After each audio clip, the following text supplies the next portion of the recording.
Hello everyone, ICT virtual classes में मैं योगेश खेमनी आपका स्वागत करता हूं। जैसे कि आप जानते हैं, हम लोग पढ़ रहे थे फिजिक्स और हमने अपनी क्लास में पढ़ लिए थे लॉज ऑफ फोटोइलेक्ट्रिक इफेक्ट। तो आज बात करेंगे आइंस्टीन्स। पहले हम बात करेंगे फोटोन की। ठीक है, फोटोन क्या होता है? फोटोन फोटोन बेसिकली क्या होता है? तो लाइट पार्टिकल को हम फोटोन कहते हैं। प्लांक ने अपनी क्वांटम थ्योरी में कहा था, या आप कह सकते हैं मैक्स की प्लांक क्वांटम थ्योरी थी, और क्वांटम थ्योरी में कहा था कि जो लाइट होती है वो ट्रेवल करती है in the form of small bundle. तो हम कह सकते हैं according to Planck theory, according to Planck's theory, light travels in the form of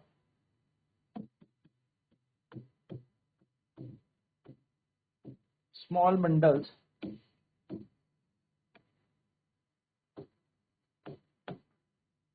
called quanta. यानी कि प्लांक के अनुसार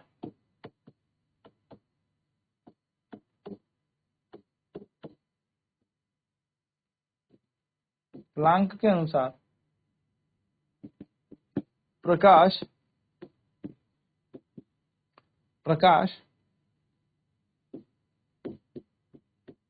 छोटे छोटे पैकेट में चलता है। प्रत्येक पैकेट को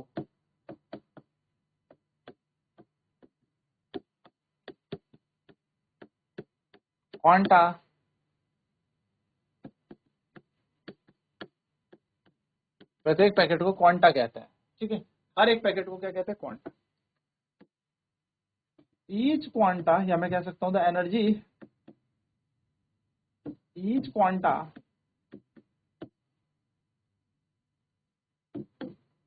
have definite amount of energy.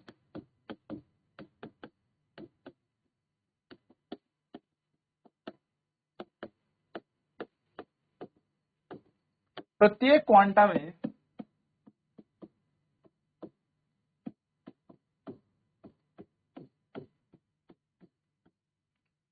निश्चित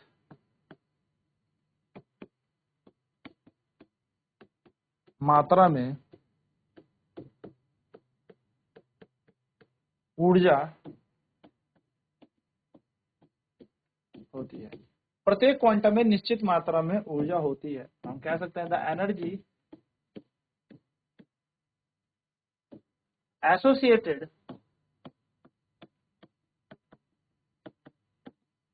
with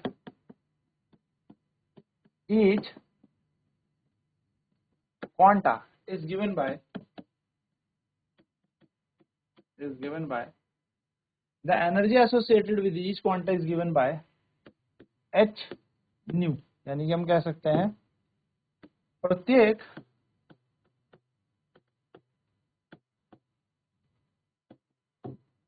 क्वांटा में ऊर्जा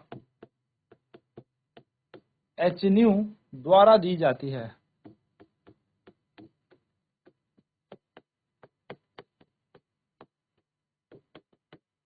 तो हम कह सकते हैं energy of quanta will be equal to h nu। जहां पे न्यू का मतलब क्या होता है? Where h is equal to Planck's constant, h का मतलब है प्लांक स्थिरांक,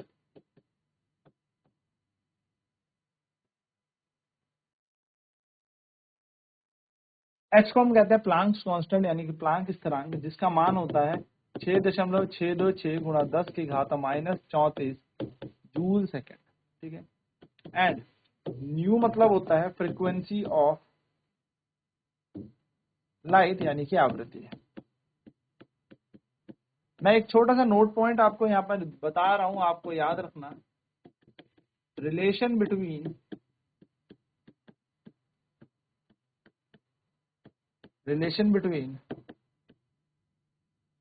फ्रीक्वेंसी स्पीड एंड वेवलेंथ, यानी कि आवृत्ति, तरंग दैर्घ्य और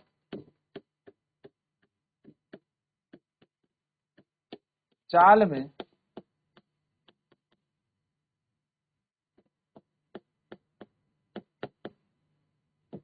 संबंध। तो याद रखिएगा, फ्रीक्वेंसी इज इक्वल्स टू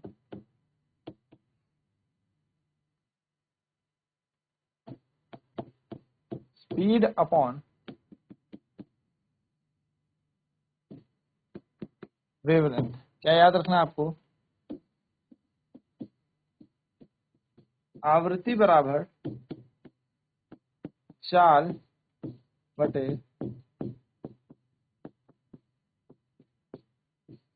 तरंग दैर्घ्य, यानी कि न्यू बराबर होता है c अपॉन लैम्डा।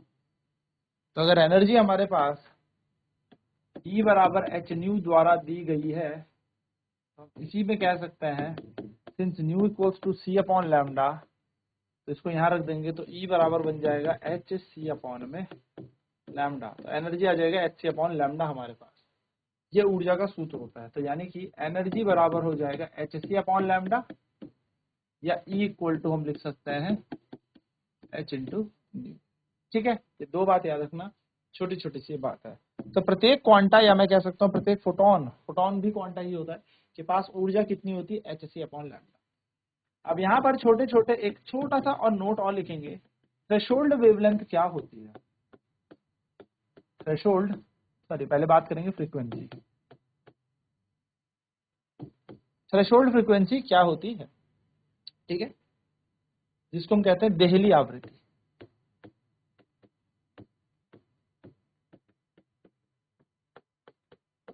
देहली आवृत्ति, इसको हम एफ नॉट से दर्शाएंगे या न्यू नॉट से दर्शाएंगे, जैसे आप समझ सकते हैं। The minimum amount of energy frequency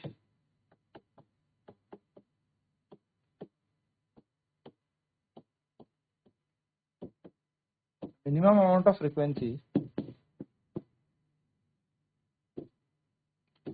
required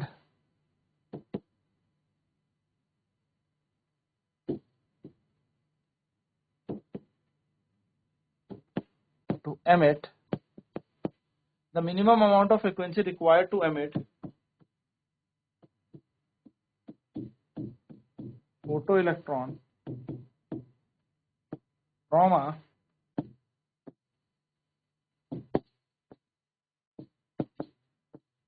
metal surface is called threshold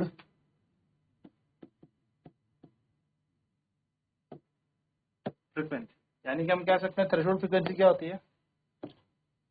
वह न्यूनतम मात्रा की आवृत्ति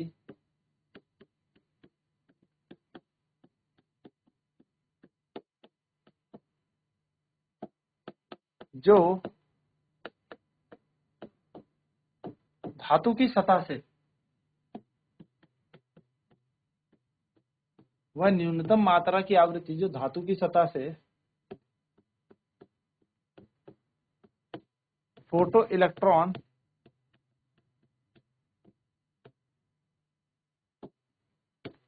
का उत्सर्जन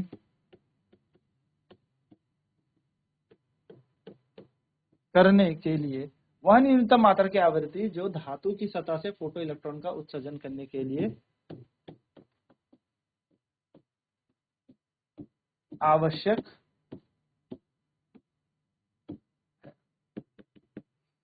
तो जो इलेक्ट्रॉन उत्पन्न करने के लिए, उत्सर्जन करने के लिए आवश्यक है, वह न्यूनतम मात्रा की आवृत्ति को हम क्या कहेंगे? देहली आवृत्ति कहलाती है। आवश्यक है उसे देहली आवृत्ति कहते हैं।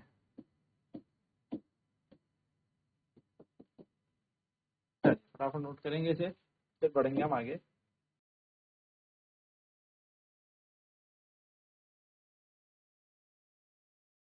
प्लैंक क्वांटम थ्योरी के अनुसार हर एक जो लाइट का फोटोन होता है या आप कह सकते हो क्वांटा होता है, उसके पास एक पर्टिकुलर अमाउंट ऑफ एनर्जी होती है, E is equal to h upon lambda या एच न्यू हम कह लें, ये उसके पास एनर्जी होती है। नेक्स्ट हमने यहाँ पर एक नोट देखा, थ्रेशोल्ड फ्रीक्वेंसी देहली आवृत्ति क्या होती है, तो देहली आवृत्ति एफ नॉट या एन नॉट हो जाएगी। मिनिमम अमाउंट ऑफ फ्रीक्वेंसी होगी जिससे इलेक्ट्रॉन निकलाएगा किसी मेटल के सरफेस से, यानी कि इलेक्ट्रॉन निकल सकता है किसी धातु की सतह से। तो वह न्यूनतम मात्रा की आवृत्ति जो धातु की सतह से फोटो इलेक्ट्रॉन का उत्सर्जन करने के लिए आवश्यक है उसे देहली आवृत्ति कहते हैं। यानी कि the minimum amount of frequency required to emit photo electron from a metal surface is called threshold frequency. तो ये आवृत्ति है। अब आपने एक चीज पढ़ी लिया है कि एनर्जी जो होती है वो एच और न्यू पे होती है। अब अगर फ्रीक्वेंसी मिनिमम तो एनर्जी भी मिनिमम होगी ही होगी। तो अगर मैं यहाँ पर चर्चा करूं कि मिनिमम एनर्जी क्या होगी, तो नोट डाउन करें वर्क फंक्शन। वर्क फंक्शन जिसको हम कहते हैं कार्यफलन, कार्यफलन इसको हम W से डिनोट करेंगे, किसी किसी बुक्स में से फाई से भी डिनोट किया जाता है। ठीक है, क्या होता है वर्क फंक्शन? तो वर्क फंक्शन होता है the minimum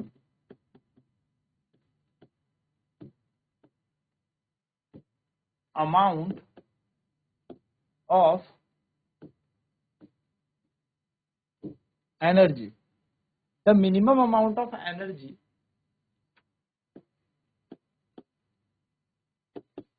required to emit a photoelectron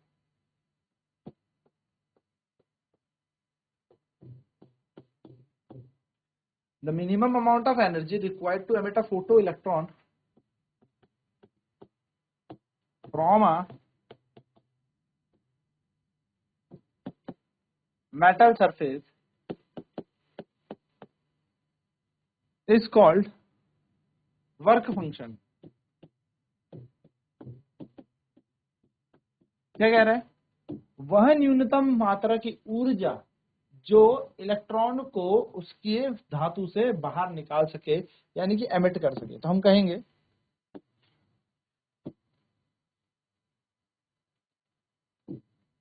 वह न्यूनतम मात्रा की ऊर्जा जिससे फोटो इलेक्ट्रॉन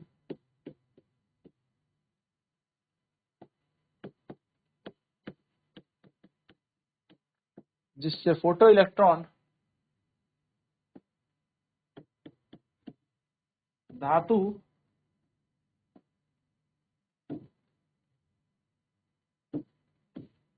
की सतह से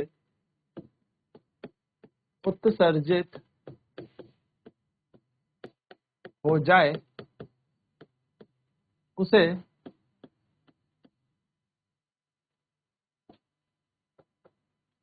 कार्यफलन कहते हैं।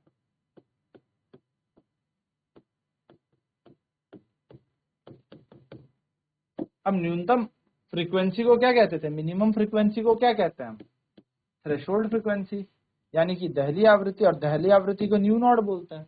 और सबसे न्यूनतम ऊर्जा को हम क्या कह रहे हैं, minimum amount of energy required to emit a photo electron from a metal surface, इसको हम वर्क फंक्शन कह रहे हैं। वर्क फंक्शन को हम W से डिनोट कर रहे हैं, कार्यफलन को हम किससे डिनोट कर रहे हैं, किससे दर्शा रहे हैं, W से। तो हम यहाँ पर ये कह सकते हैं कि वर्क फंक्शन एक मिनिमम एनर्जी है, हाँ सर है, और वो हो जाएगी प्लांक्स कांस्टेंट, क्योंकि एनर्जी का फॉर्मूला क्या होता है, H new, Planck's constant into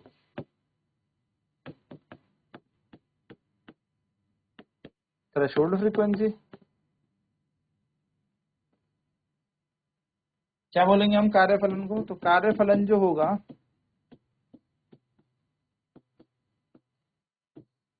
वो होगा प्लांक स्थिरांक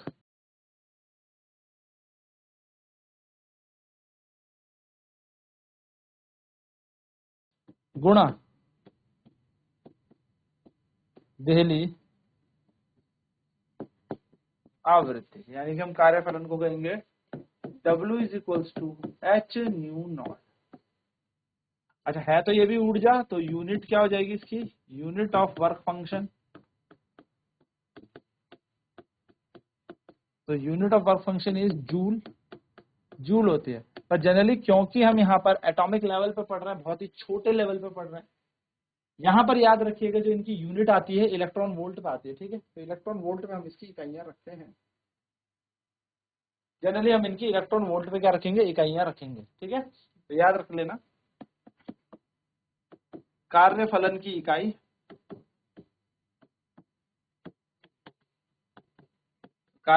इकाई होती है जूल, ऐसा इकाई तो जूल होगी।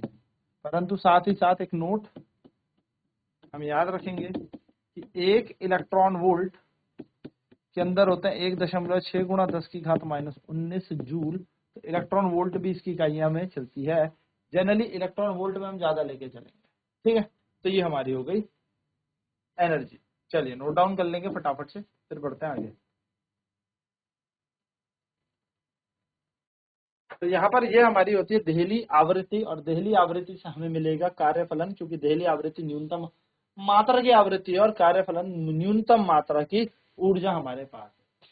तो यहाँ पर ये कॉन्सेप्ट हमें समझ में आया। अब नेक्स्ट क्लास में बात करेंगे आइंस्टीन फोटो इलेक्ट्रिक इक्वेशन, यानी कि आइंस्टीन फोटो इलेक्ट्रिक समीकरण की। तो आज की क्लास में इतना ही। आईसीटी वर्चुअल क्लासेज में जुड़ने के लिए धन्यवाद। आपका दिन शुभ हो।